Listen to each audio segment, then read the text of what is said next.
Thank you for joining us today. Please, have a seat. One of you has to drive the PowerPoint. Yeah. And let's start with introductions from both of you, and then you can take it away. Sure. I'm Emily Johnston with 350 Seattle. And I'm Alec Connon with 350 Seattle. Thank you very much for having us. So the Break Free mobilization is actually a global mobilization happening in 21 countries on all continents, except Antarctica. And here in the US, there are 6 locations, here in the Northwest, there's just the one up in Anacortes at March Point. The purpose of the mobilization basically is that world leaders have agreed that we need to stay below 1.5 degrees Celsius of warming in order to avoid catastrophic climate change. No plans, treaties anywhere in the world currently on the table are going to keep us below 1.5 degrees Celsius of warming. And in fact, in the last few months, in 2015, we were basically at about 0.9 degrees of warming, and in the last 3 months, we're at about 1.3. It's terrifying how quickly it's sped up. So the political system is not functioning to solve this problem, and it needs massive amounts of pressure in order to do that. And so the idea behind the mobilization is to get massive attention worldwide to fossil fuel sites. Here in the Northwest for the last couple of years, we've had a narrative about no new infrastructure, that we shouldn't be building our economy on new fossil fuel projects. At this point in time, though, that's no longer enough. We need to start talking about what it looks like to shut down existing infrastructure.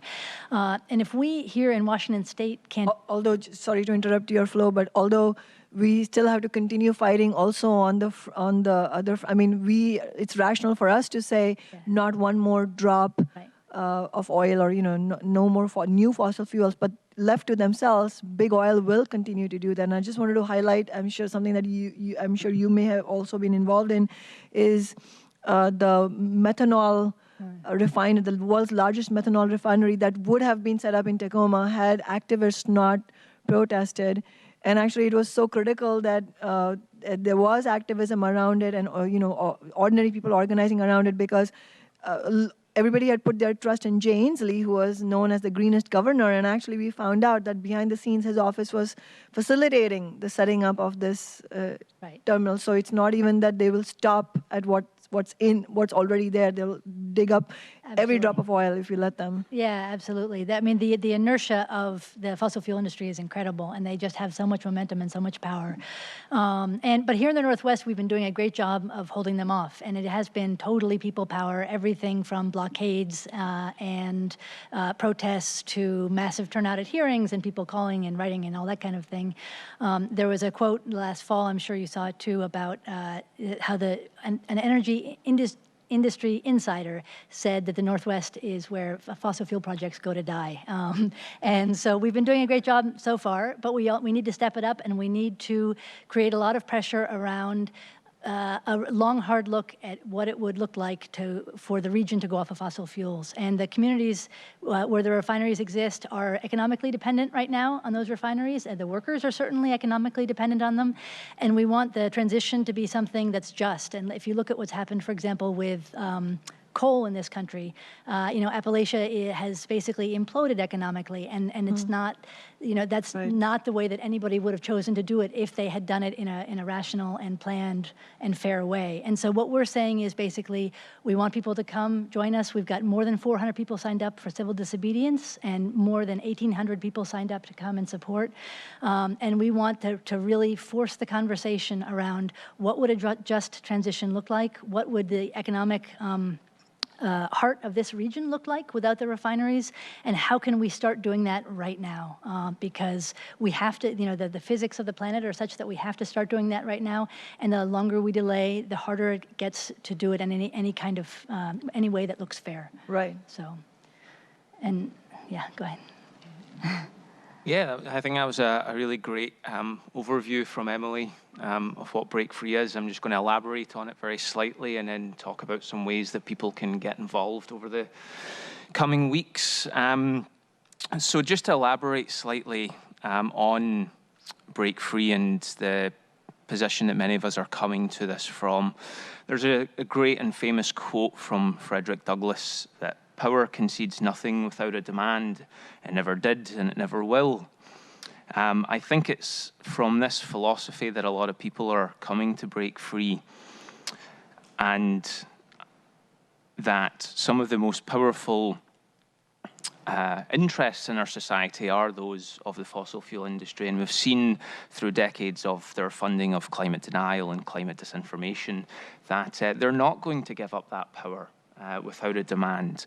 And since Douglas spoke those words, I think we've seen from history as well that with the women's suffrage movement, the civil rights movement, the anti-apartheid movement, the partition of India, all of these great social revolutions first had to be demanded by people's movements and by people mobilizing.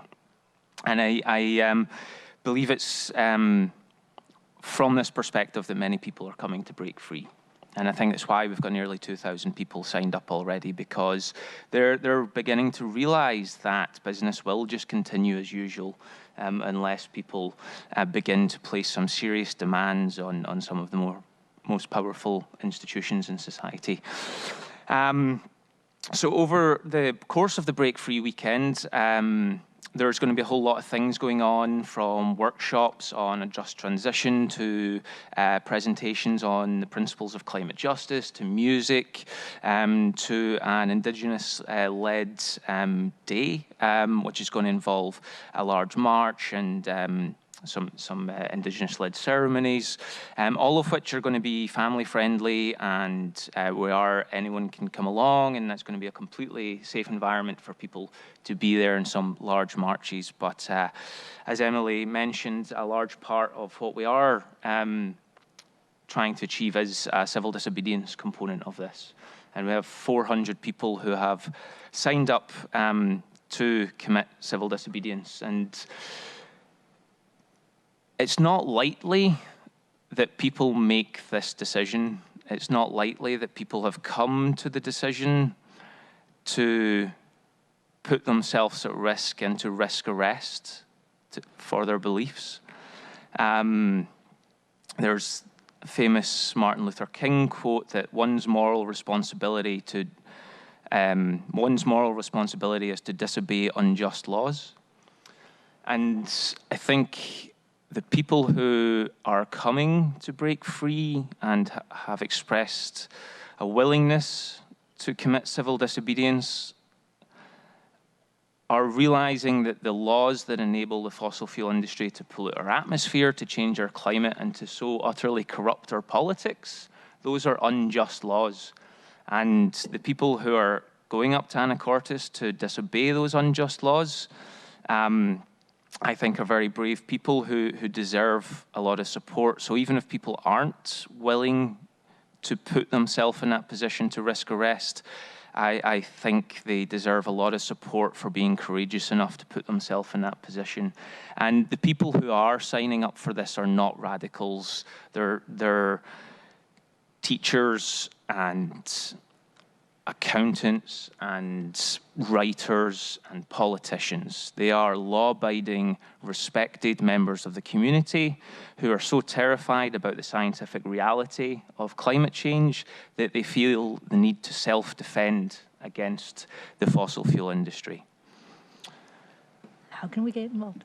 And so we need people who are bold enough and brave enough to put themselves in that position, and we need many people for support roles. So over the next 3 weeks, we have a huge number of ways that people can find out more, get involved, begin to plug in. And the number one way people can begin to get involved is to go onto the website, which is BreakFreePNW.org. The first information evening we have, or not the first, the next information evening we have is at Seattle University this evening at 6 p.m. till 8 p.m. The information about that is online and on Facebook. And then we have a number of nonviolent direct action trainings coming up over the next few weeks that we are urging everybody who is willing to risk arrest to come to in order to learn more about the situation they will be placing themselves in and to learn more about our strict action agreements which adhere to peaceful non-violence at all times, including in people's relationship to property. Those NVDA trainings, non-violent direct action trainings, all of those are listed on the website. The next one is on the 30th of April. I believe that is at the 2100 building. Then we have another. Could you show us where on the website we can find these things? Yep, so sorry, the calendar there. Yeah, that's the best way to find out ways to get involved is to go onto the website there, and you just click on the calendar and you'll see a whole host of ways to plug in. And as you'll see, this is not a Seattle thing. It's not a Washington thing. This is, well, it's going on all over the world, but particularly around Anacortes, it's going on all over the Northwest. And people are mobilizing in Oregon, Idaho, and Montana, as well as Washington, to make this one of the most historic actions around about climate change in the Northwest. Yeah, and we're going to be having film screenings, and that will be updated, the calendar, with more events in the upcoming weeks, as well as we're having a concert for Break Free on May 10th. Yeah, so that would be the very best way to plug in, is to get on that calendar and to sign up. And I actually failed to say that the actual mobilization is the 13th, 14th, and 15th of May. And we're asking people to come for as much of that time as they can. And we do have campsites reserved in a couple different places, many, many, many campsites, and we'll be bringing busloads of people up. We have carpools organized, and all of that is available on the website. So. And could you show us how on the website people sign up? Yeah, so back right on the first page, again, if you scroll down, you go to the join in here, and then also further down there's the pledge form. There are two separate forms. There's one for whether you're willing to risk arrest or not, and then there's another for different ways you can plug in to help and get involved, whether you want to do that now or you want to do that on the actual weekend or both. And just to be absolutely clear here, if you're not willing to risk arrest for whatever reason, I am not risking arrest because I would be probably deported if I was to risk arrest.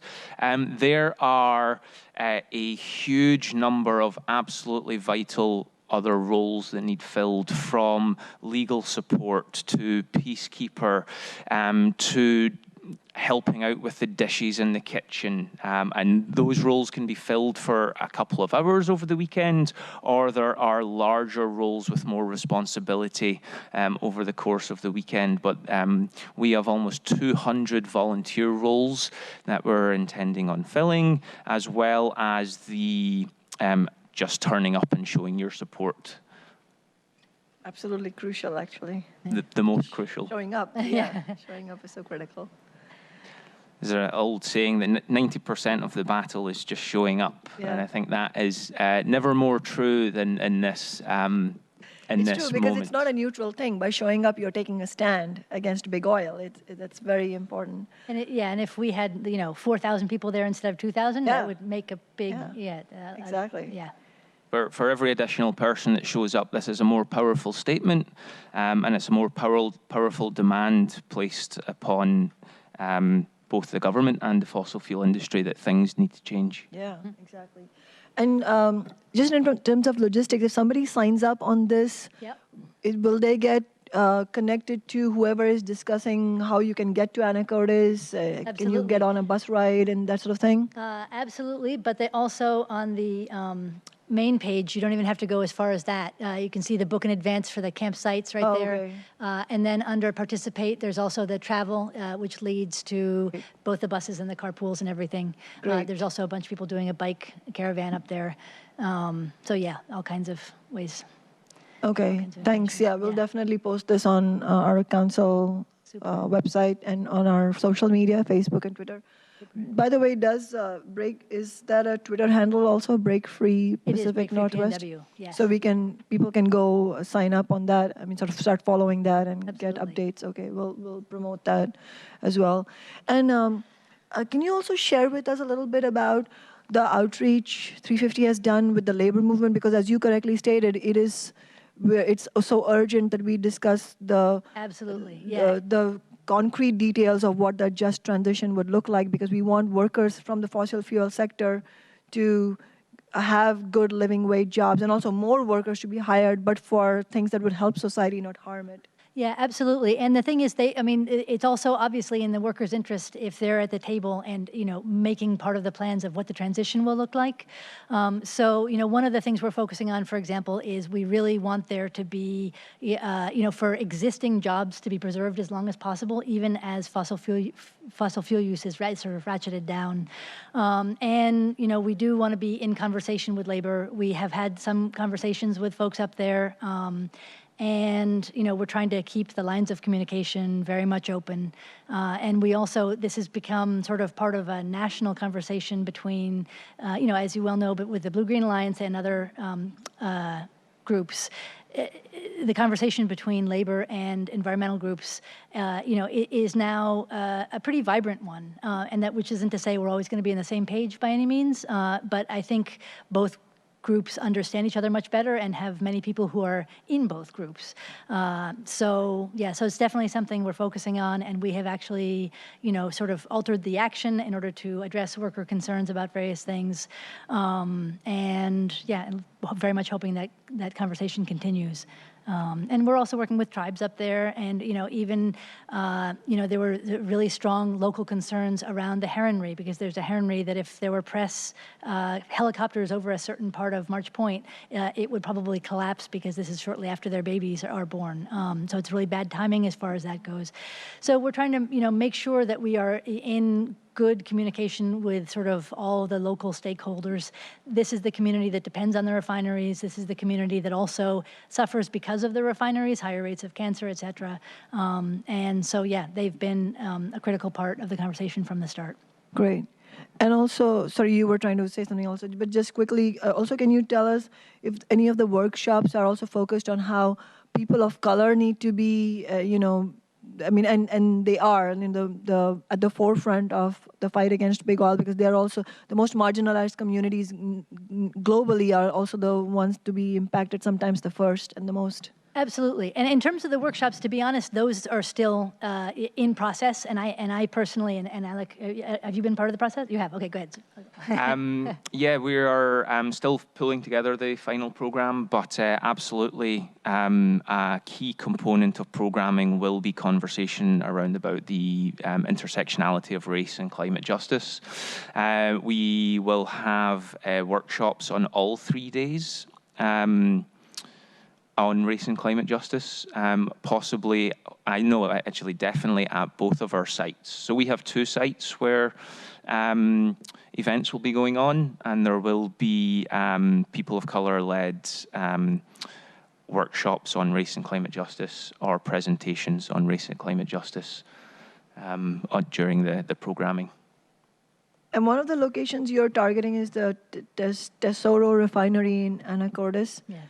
I just wanted to share, and this is something you obviously know, but just just for a public discussion, as we know, big oil uses workers as a shield against the fight against climate change, against environmental activism, and I just wanted to show how disingenuous that is. Just yesterday, Seattle Times reported that the Environmental Protection Agency has fined Tesoro's Anacortes oil refinery to the tune of $720,000 for safety violations. And these safety violations, as we know, these are not just icing on the cake type of safety regulations. These are regulations, if they are violated, it results in deaths of people, because this is like working in a bomb factory sort of thing. And just in 2010, an explosion because of these safety violations at that same refinery where you all are going to be protesting killed, in 2010, an explosion killed 7 workers. Right. So I think it's really important that our movement call out this dishonesty, that it's not, the big oil does not care about workers. Yes, there are jobs on the line right now, and it's absolutely critical that we, as you said, we keep building that dialogue, and it will be an ongoing work. It's not straightforward because we need clean energy jobs that workers can go to instead of big oil jobs, and that's not an easily resolvable question. And I think we should acknowledge that, but at the same time, call out the dishonesty of big oil executives when they say that, well, it's about the workers. It's definitely not about the workers, it's about their profits. Yeah, it's interesting that you bring that up because we were up supporting last year when the workers were on strike. We were up supporting them on the picket line one day, and one of the guys was telling a story. When the United Steel workers were on strike. Yes, sorry. And one of the guys was telling a story. He said, after that explosion, things really changed around here. And then he stopped and he said, for about 6 months, and then he said, then they started cutting back again, safety violations right and left. And right. So, yeah, no question that they don't have the workers' interest at heart in any fundamental way. And it's such a repeated story. I've done a lot of research on the Deepwater Horizon explosion, and there were safety regulations cut left, right, and centre for years in the run-up to that event.